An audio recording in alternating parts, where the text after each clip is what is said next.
Hi, I'm Laura Flanders of The Laura Flanders Show. Catch a fresh episode every week on Free Speech TV, Link TV, and our own YouTube channel at lauraflanders.com. Here's this week's commentary, the F word. Excited by the last elections, relieved to see Democrats clean up. For progressives, or people on the progressive flank of the ever-fractious Democratic Party, it was a cheery night, election night, except for one terrifying moment.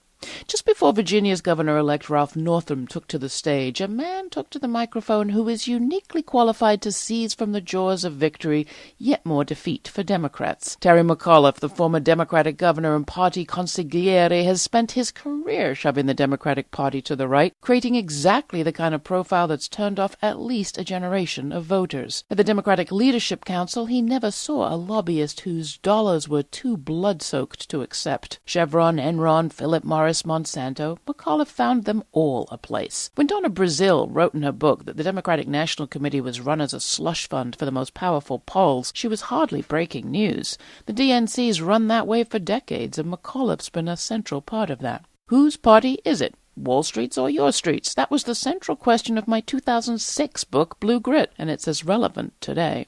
Who and what won? Why? In 2017. You can credit moderate GOP-light-type candidates like establishment fave Northrop in Virginia and believe that their win trickled support down the ticket to lower-down candidates. Or you can look at the base and see the enthusiasm there spill upwards. But here's a hint. As even Brazile says, the DNC is not a bottom-up operation. Every year, the party depends on activists from social movements to do its work. This year, even after 18 months of being bad-mouthed by Clinton crusaders, Bernie Sanders supporters and the groups they tend to be part of raised money, knocked doors, made calls, and did the work local party outfits would do if they had the funds or the encouragement.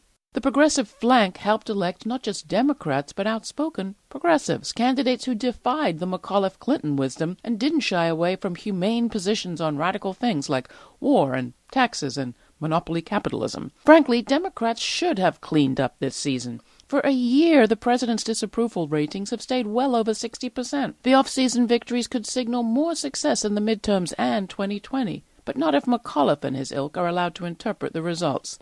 Luckily, on election night, the reporter I was watching was young and real enough not to listen to McAuliffe's speech about Northrop as a moderate model. He kept on talking about exciting down-ticket victories. Let's hope he keeps that up. Write to me, tell me what you think. That's Laura, Laura, at lauraflanders.com, and subscribe to get another F word next week. The Laura Flanders Show is a TV and radio program that seeks to raise radical spirits by interviewing forward-thinking people with real experiences of shifting power from the few to the many. Join us.